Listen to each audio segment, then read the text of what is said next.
welcome to Championship Weekend. It's going to be a great weekend filled with some great games, and Sunday afternoon we'll find out who's in our game. But for the meantime, let's listen to James talk a little bit about Championship Weekend.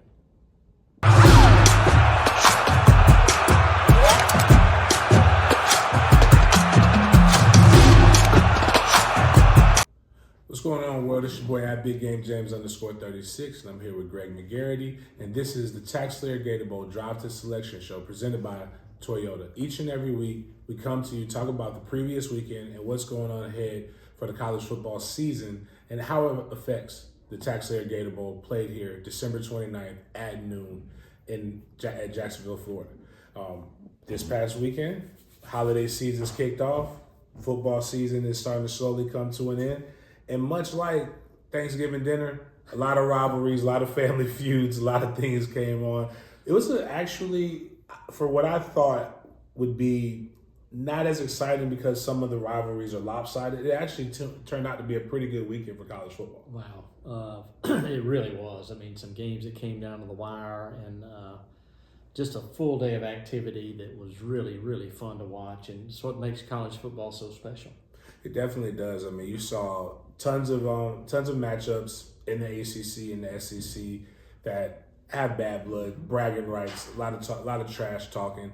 But as we've said all year, college football has this weird way of working itself out. So a lot of controversy, a lot of people wondering how will the Final Four shape out. There was an opportunity to make it worse, but it typically right now, it kind of leads up into a pretty epic championship weekend. Let's go over the SEC first. What were some of the games that kind of affected it, and what were some of your thoughts about the Clemson, South Carolina, Georgia Tech, different things like that? Well, I was looking at it from a viewpoint of who could be bowl eligible, and the teams that had a chance to become bowl eligible. Florida, Mississippi State, South Carolina all lost. Mm-hmm. So those games are just like Auburn, Alabama. I mean, who could have ever predicted that to turn out the way it did? And Florida hung with Florida State for a little bit, but Florida State showed its will in the second half. And, Ole Miss, Mississippi State game was kind of ugly, but Ole Miss found a way to win. Kentucky's win over Louisville was probably maybe the most surprising game that weekend. And Georgia Tech's played a great game. And certainly that was a lot more competitive than people thought. But that's the value of these rivalry games, is just especially when the home team is maybe not favored to win. I think you see the level of play for those teams be elevated due to the underdog role. I think people tend to underestimate the will of man. Like when you're coming in there, these are they're not grown men, but these are grown men. They have pride. I always tell people they were recruited too. And they don't want to just go out there and get pummeled for 60 minutes. So if you take them lightly, they can come out there and they can get you a victory and get a victory off of you. And some of these guys actually did. The Auburn-Alabama game, I just knew Auburn had upset Alabama, and I was just like, okay, next weekend is going to be chaos when Bama comes in and tries to upset Georgia. Was it 4th and 31, probably a 35-yard strike into the end zone? What do you say to, like, as an athletic director, what do you say to the coach after that? Do you wait a couple days just to speak to him, or do you just be like, hey, man, I know you're new, but you can't let that happen? Well, I think the first reaction is to be in the locker room as an athletic director when you lose. It's pretty easy when you win, but coach wants their leader to be in the room with them to support them, and I'm sure that's the way that John responded when Coach Freeze suffered that devastating loss. But you certainly don't deal with it that night. You let the kind of like the 24 or 48 hour rule, and you may just ask a probing question as what was your thought going into that last play defensively, because everybody's always wondering about why it didn't work. But I think it's just an educational process, and if you've got a strong relationship with your head coach, there shouldn't be any problems asking any question. But that's not the time to do it after a loss like that, because I'm sure the Auburn AD was in the jar too after that game. Yeah, it's tough. One of the things I've always heard in all my years of football, The only thing prevent does is prevent you from winning. And it was just, I have my questions. Why send two? Need to send three. Too much time. But hey, still a great win. The only people who are truly upset are Auburn fans and people who bet money in Vegas and thought that thought they had a winner there. Right. Georgia Tech came down to, now I didn't watch it, but did Georgia have to kick the onside kick and recover, or did Georgia Tech almost get the onside kick? Yeah, Tech was coming back, and the job that Coach Key did there, and it was odd. Coach Key played at Tech, and Kirby played at Georgia. So you had two guys that totally knew everything about that rivalry, and Tech was superb that night. They just came up short. Georgia kind of showed its will when they really had to in that last possession. But I think it was one of these games, again, to where you throw the point spread out and you've got two teams that, they live 70 miles apart, different conferences, but a lot of these young people know each other. They've grown up with them. So to your point, as far as the pride factor kicks in, and I think it makes a huge difference in those kind of games. A wise man once told me that over the course of 12 games, you're gonna have 2 games you need to pray. You're gonna have three games where everything's gonna click, and then I believe it was that seven games where everything's just gonna go perfect. And it seems like over the holidays, this was a praying time, a season of thanks, because even out west, you had Washington playing Washington State. Washington State wanted to be bowl eligible. It came down to a field goal, and I think a lot of people don't understand, and maybe we haven't really talked about this, but how important it is to go to a bowl game. When I was growing up, I never really went out of the state, outside of New Jersey where my family was from, but if it wasn't New Jersey, it was Tallahassee or Orlando. That was our traveling. I got to see New Orleans for the first time. I literally would go to Orlando or somewhere and never been to Jacksonville. My first time experiencing Jacksonville was a bowl game. It was fun. It was gifts. I think we're so used to championships that we neglect. So what is the importance of being bowl eligible? What does that mean to a program? Well, the biggest thing, it means you can continue to practice. You have 15 opportunities to practice before that bowl game, and unless you're playing for the championship, I think a lot of these teams, of course, they want to win that year, but they're really looking to prepare themselves for next year.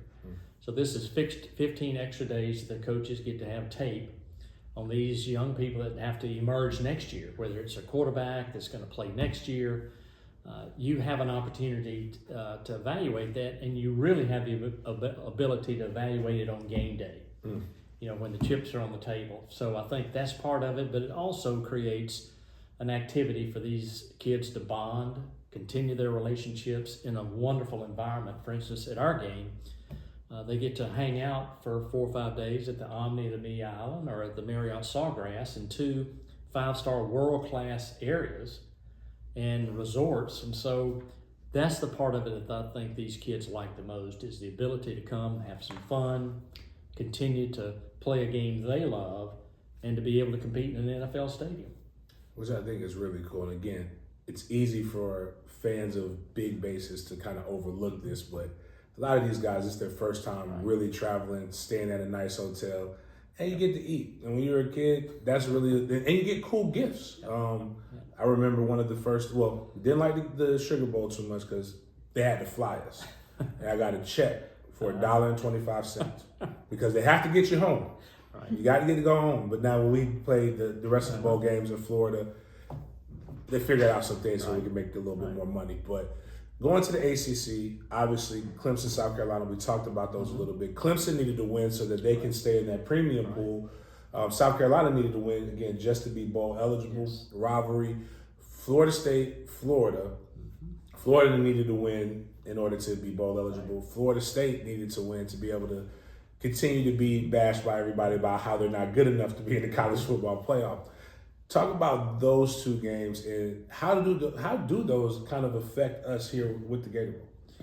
Well, Clemson with 8 wins, it kept them in play because NC State beat North Carolina to have 9 wins. So you've got 2 9-win teams. You got Notre Dame, you've got NC State with 9, you got North Carolina with 8, and Clemson with 8. So that's basically your premium pool that will populate one of our bowl games here, or one of the bowl games in that premium pool. So The ACC will get together and along with the SEC and maybe decide what's the best matchup. But we know that North Carolina cannot go to San Diego again. We know that Notre Dame cannot come back here. So it kind of narrows the pool down to maybe NC State or North Carolina, and with an outside chance, Clemson, but you just don't know how it works, because we have to remember, if there's a Big Ten team playing in the Orange Bowl, then the ReliaQuest Bowl in Tampa gets to pick first.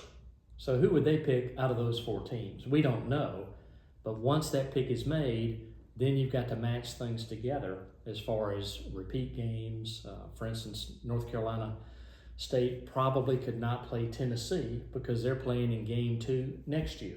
I'm not sure the schools would want to do that.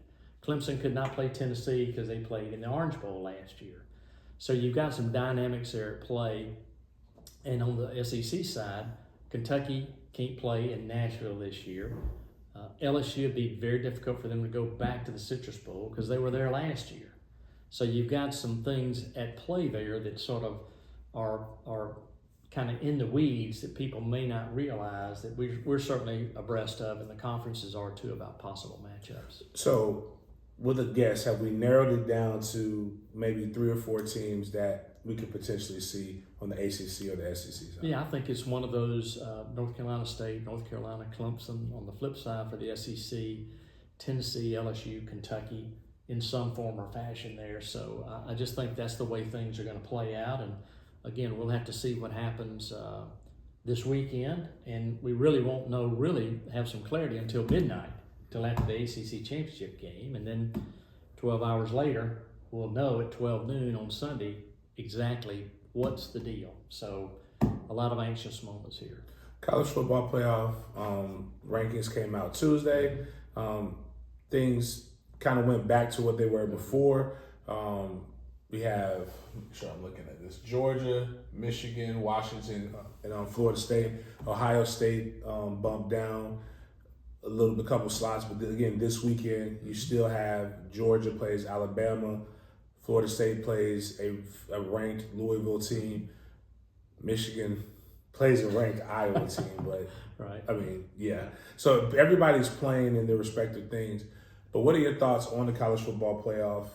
Do you feel like the committee got it right, or would you see it be played out a different way? Well, so far so good, because there's pretty good clarity, because you've got 4 teams that are undefeated in the top 4. So if there's no chaos this weekend, you've got your top 4. Now we'll know Friday night.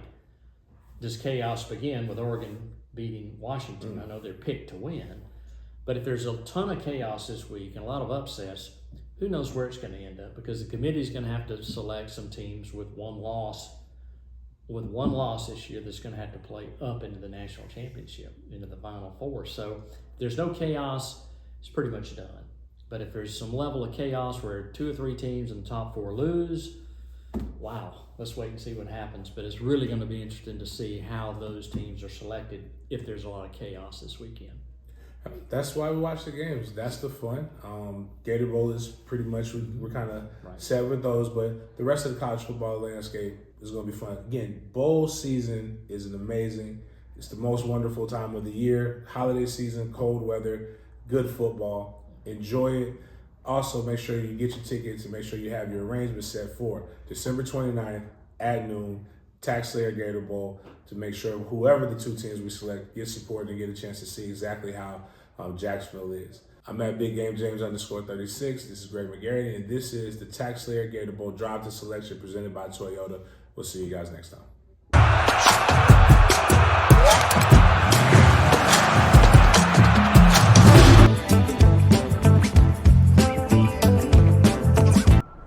Welcome back to the Off the Field update. We enjoyed sharing our families with you guys last week to celebrate Thanksgiving. It's a big week here, as Greg and James alluded to, as it is team selection weekend, which means everything's culminating from football to everything happening off the field. So we're talking about a lot of things today. First, though, remember when I tried to run on a treadmill with Donovan? Today marks the day that the price goes up. I think tomorrow the price goes up for the Gator Bowl Charities 5K, sponsored by Bank of America. So if you're inclined to run walk, jog, whatever. Just be part of active movement on December 30th. You can register at a link below. Prices go up tomorrow. Besides that, there's a lot of youth programs happening. There is. We are wrapping up a lot of our programs. We're surprising our final teachers with the Most Valuable Teacher program this week, presented by FIS. We had our final scholarship selection committee meeting last night where we chose the scholarship recipients for the Award of Excellence presented by Momentum Transportation. So a lot of that is wrapping up, but we've got some fun charity programs that happen on game day.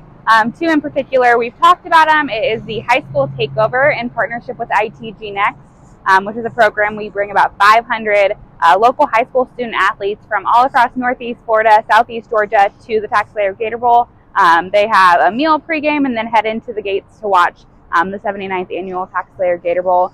In addition to that, we bring about 1,200 local youth as part of our Send a Child to the Game program presented by ViStar Credit Union. So that morning we'll have about 1,700 youth here to watch that game. They'll have their pregame experience, get a meal. Send a Child participants will get a t-shirt. There's still time for you to donate and provide that experience for a child. We're going to link both of them down below. We all remember our, being a kid and getting to go to a football game or going to a game day, and that memory that still lives on. And so this is a way for you to give that gift of memory and that game day experience. So I think to wrap everything up, next time we talk to you, we'll know who's coming. We'll talk about all the excitement in and around the game. It's very busy, as you can tell behind us, and people going all around us today. There's a Monday night football game here. I don't even know who it is, to be honest with you. We know it's the Jaguars. Bengals. I don't know. It's the Bengals. Yeah. So it's exciting times at the bank. And just to kind of wrap up the whole day, as we prepare for team selection this weekend, these are the final days to purchase tickets at face value. So as we talked about the youth programs and James and Greg talked about football and who's to come, we just want to remind you that the TaxSlayer Gator Bowl is a great gift for you and your family. There's a link below to purchase tickets. Once teams are announced, prices will go to market. And so I would just encourage you, if you think you want to come, it's a fun family outing, Friday, December 29th at noon. If your family can't come and you would like to give the gift of the game to a family, please consider donating to our Send a Child to the Game program, as we will donate those tickets back to local Jacksonville organizations so that youth and their families can join us on game day. We look forward to seeing you guys next week for the final weekly update. See you soon.